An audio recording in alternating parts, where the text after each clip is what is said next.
Winter turns into spring. Spring turns into summer. Summer into fall. Fall into winter, and winter brings us back to spring. Isn't it grand? Who wants to be with the same old thing anyway? Boring. But what if you knew that change of any kind is really a trick of the mind to keep you from being happy? Huh? Join us and see if no change is really the key to true happiness. This is Who Am I? Who am I? Who am I? Who? Our purpose is to awaken. Who am I? To awaken to absolute truth. Am I? Who am I? Who? Our purpose is to awaken to absolute truth. Absolute.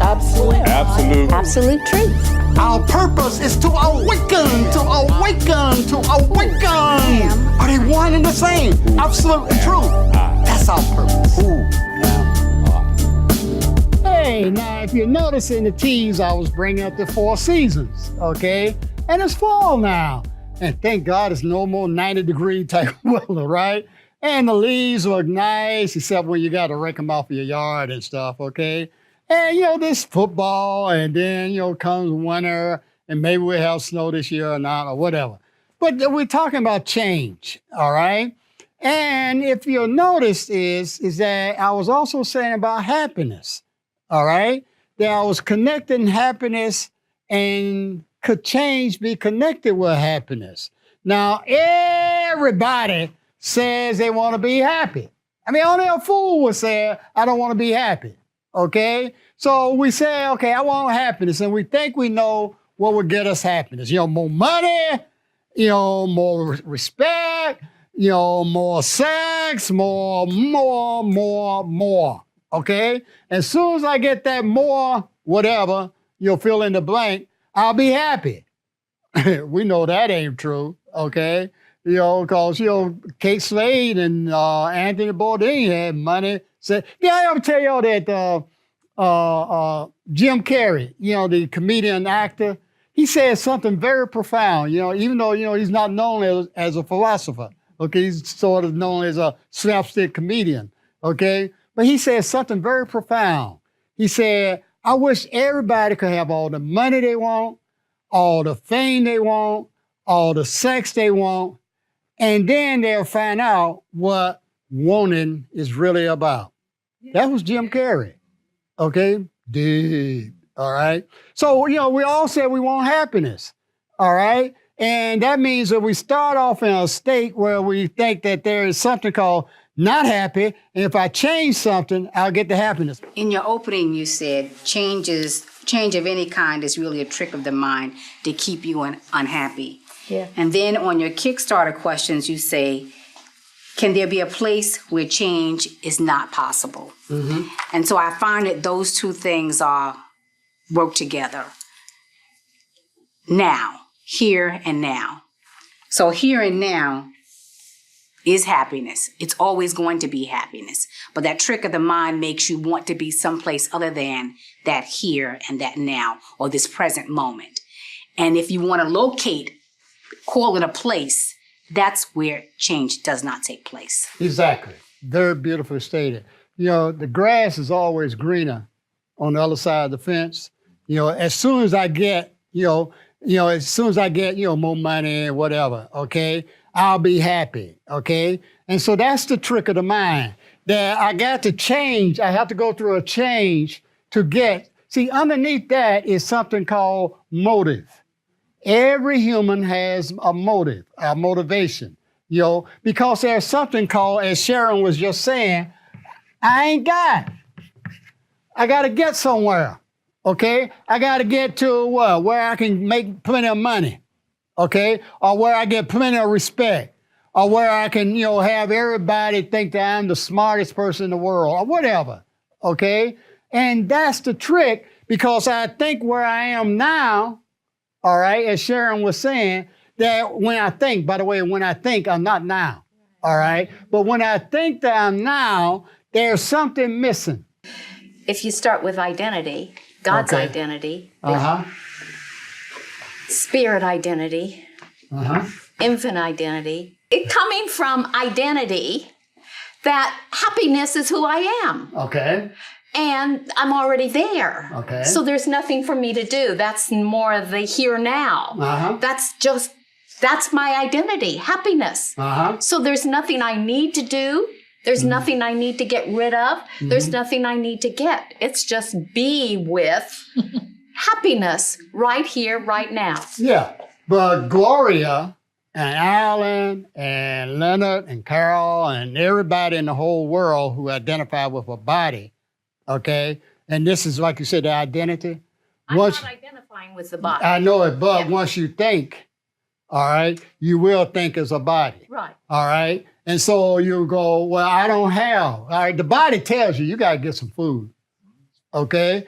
You got to have some air, all the basic, survival, needs stuff, okay? So I got to go get something. I have to change from a state of, being satiated to a state where I'm hungry, okay? And so I got to go to Kroger or whatever, get me a loaf of bread. So I have to go through some changes, and I have a motive.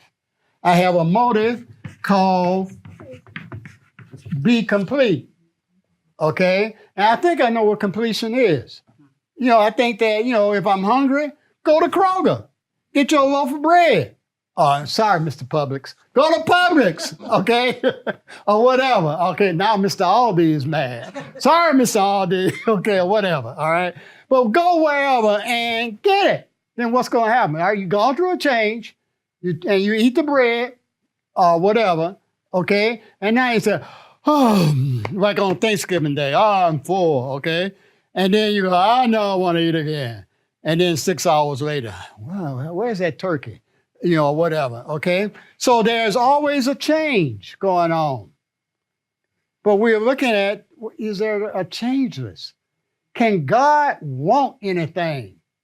All right? You will hear preachers and so forth say, God wants you to be obedient. God wants you to follow his word or something like that. Then God has a motive. And he's looking for something that he doesn't have. And he's looking for a change to occur. That is not God. That's a concept of a God. Okay? That's not the infinite as you were talking about, Gloria. Okay? That is something that is incomplete. And once you're incomplete, you will have a motive. You got to go get something. Okay? Like I said, if you identify as a body, you got to get air, food, water, and so forth. Okay?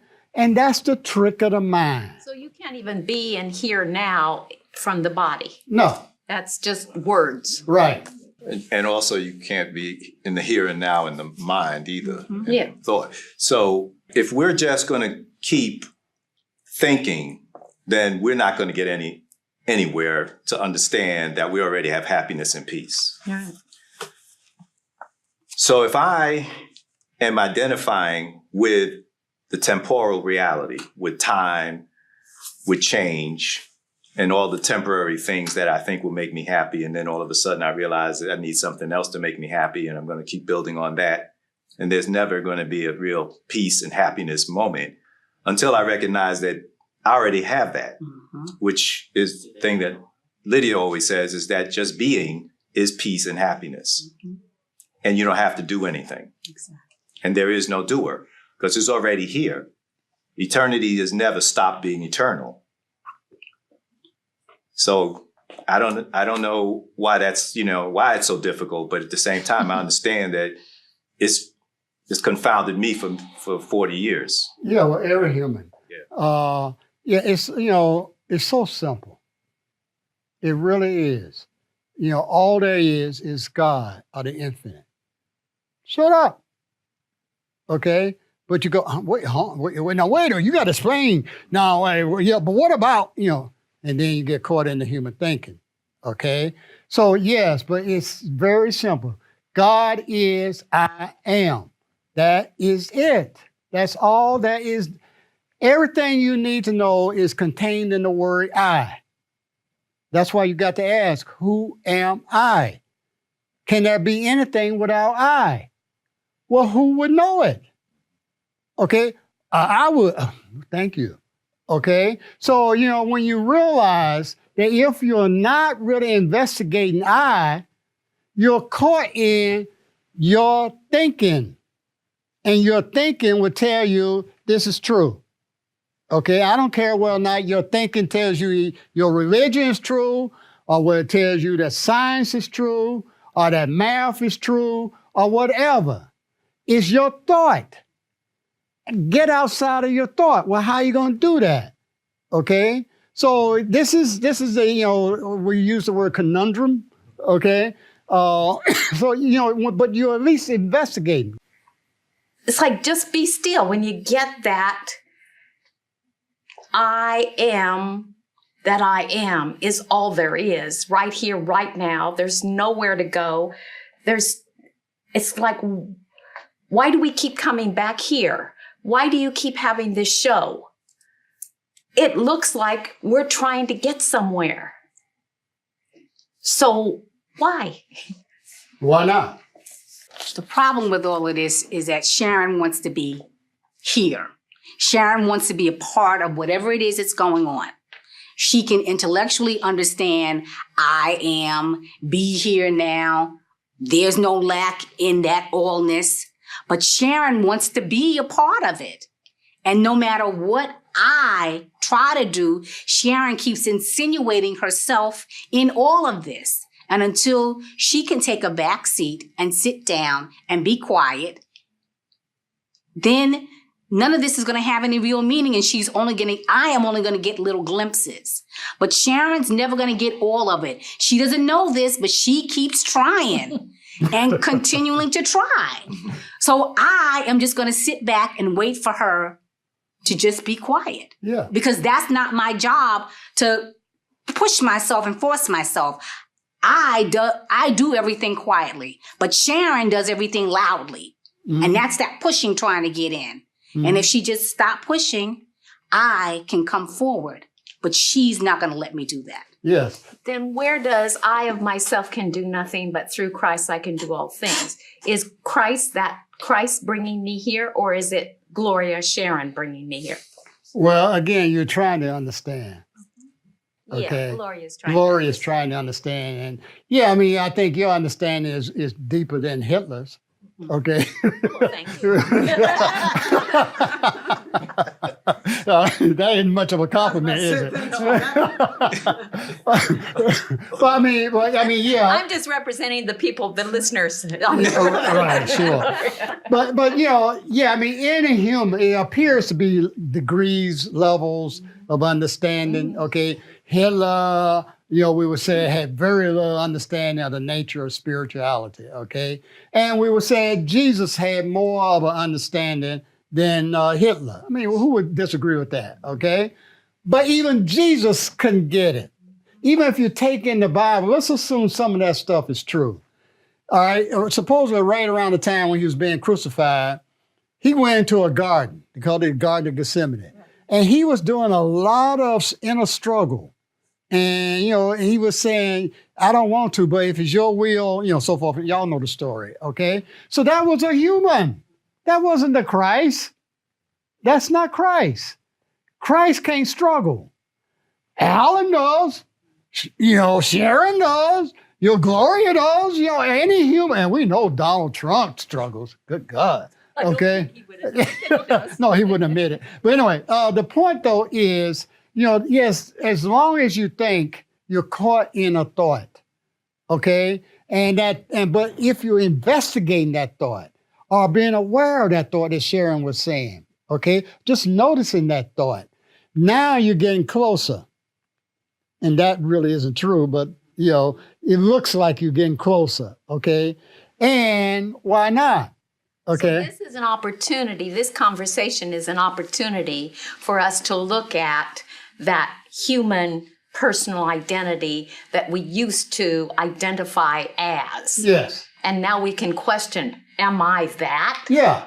Yeah, it's kind of like, well, when Carol was telling us about her lucid dream, okay, she was saying that she realized, and she was dreaming that there was a Carol who was interacting with all the people in the dream, right, Carol? But she was also, while doing that, she was also realizing that, that it was a dream. In other words, it wasn't real. So in a sense, what we are doing here is trying to have a lucid dream. Okay, realize that this isn't the reality, but we're still thinking, okay, like in Carol's dream, even though Carol's dream was very powerful, it still wasn't it. Okay, because she was still aware that there was a Carol, even though she was Carol in the bed, who was dreaming about Carol, who was doing whatever she was doing, okay, in her dream. That is a higher level of consciousness. In Hindus and Sanskrit, they get into the different levels of consciousness and the different levels of what body consciousness there are, okay? But, again, that's not it. Because if you can say what it is, that ain't it. I don't care if you're Jesus, or Buddha, or whoever, that isn't it. So I take this as a show that's really about trying to think outside the norm on the box. Oh, yeah. Right. And since all of us are, really, to me, I felt always trapped and imprisoned in my mind and in my body. I always felt that there was something higher and, and more dynamic or more real than that.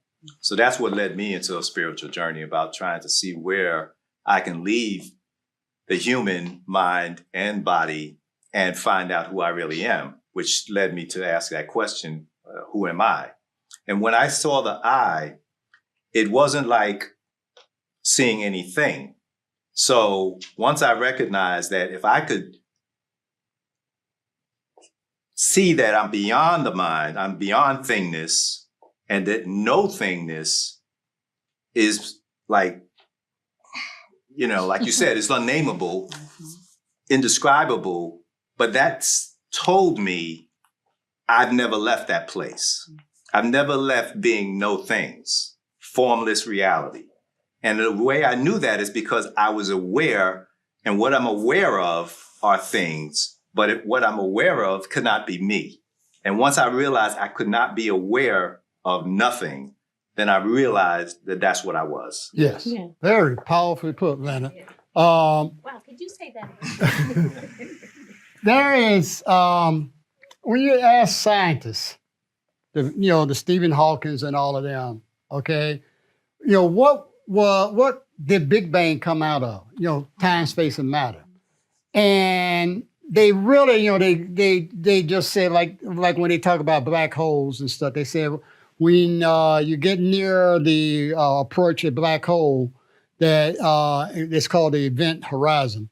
And that's where all the laws of physics break down. And all the laws of physics are about either, Newtonian general relativity, or they are about, quantum, okay? And those two are two opposite ways of looking at what we call things, okay? Now, this thing called no thing.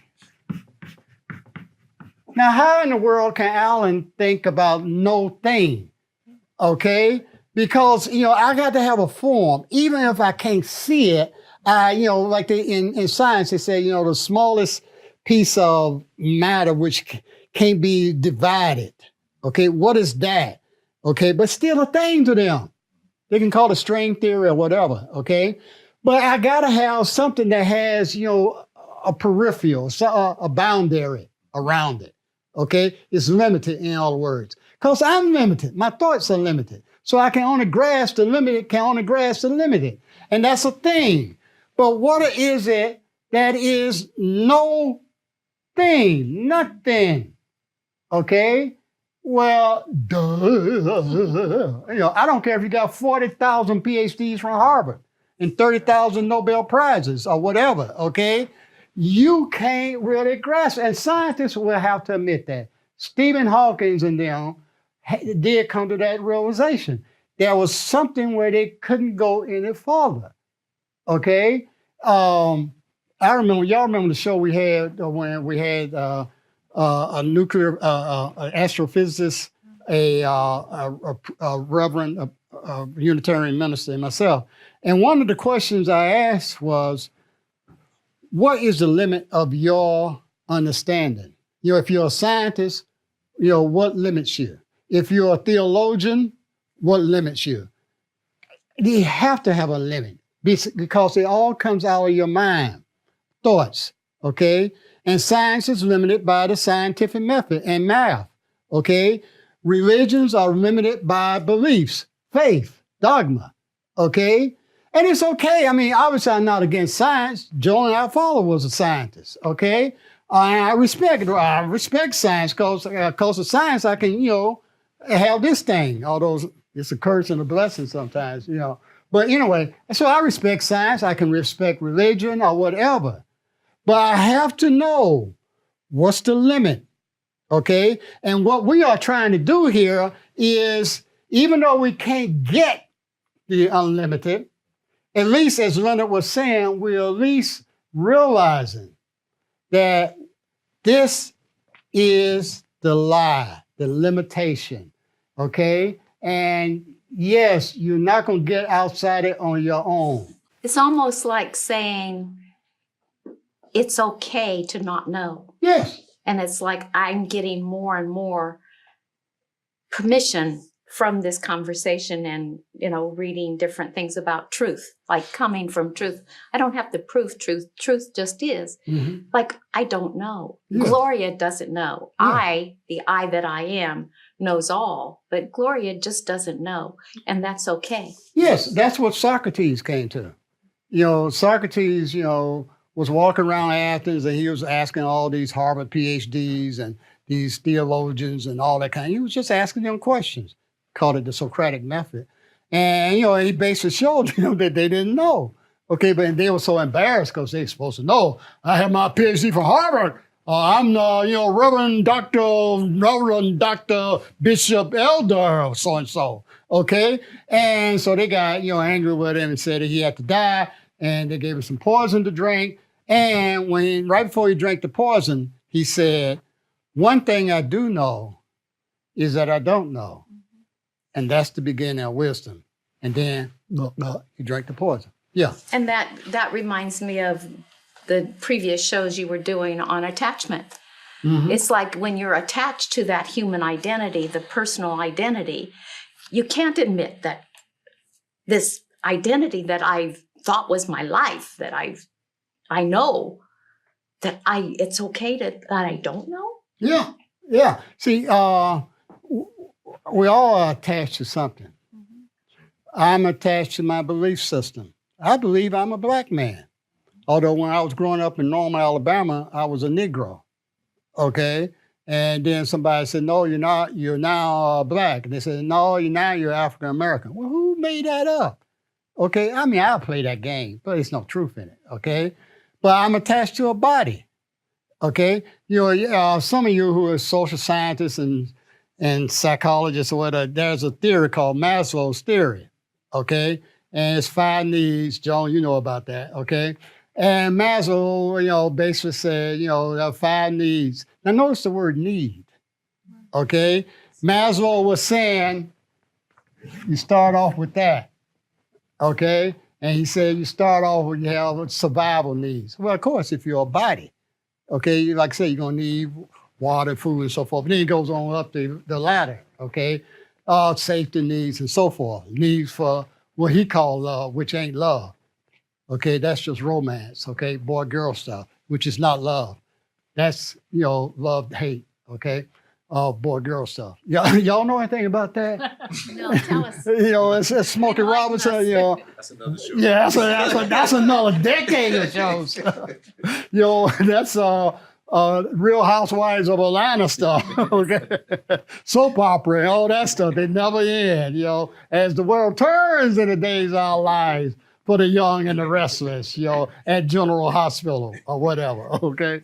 Same story, same old story, okay? But, and that's about, you know, it never changes. You know, there's, I think it's in the Bible. The more things change, the more they stay the same, you know. How do you hear that? when you hear that? That's biblical, y'all. What do you hear when you hear that scripture? The more things change, the more they stay the same. Where were they going after? Well, I think it's a protectiveness when one accepts that. Because if you're hanging out where we do, then you realize that there is going to be change from the human identity. But it's okay. And for the most part, it doesn't make any difference. It may be blue this week, but it's still the same thing that may be yellow next week. So there's a certain comfort that it provides for people to help allay some of their anxiety that people get around change and fear and what have you. It helps the acceptance, I think. Okay. Did Jesus change anything? Think about it. Okay. All right, what? You said, you were a real Christian at one time. I mean, you were very. You were very religious at one time, right? Yeah. Okay. So from a Christian standpoint, what did Jesus change? That I'm free from sin. Yeah. Okay. He didn't change anything in the world. The Romans were still the oppressors of the Jews and all that they had. He didn't change the world in that sense. He was going after an interchange. Okay? What? Inner, I-N-N-E-R, and I got to change this right now. They gave me the change wind-up syndrome. So we'll stop right here, okay, and pick up from here and deal with, keep looking inward, as Jesus did, or Buddha did, or any wise person would. Keep looking inward and see if there's something called the changeless. Thank you. Living Truth 365 is proud to support Dr. Alan Carter and the Who Am I television show. Please visit our website at livingtruth365.org to find out more about our services, classes, and community support. We invite you to visit with us and share our journey in truth.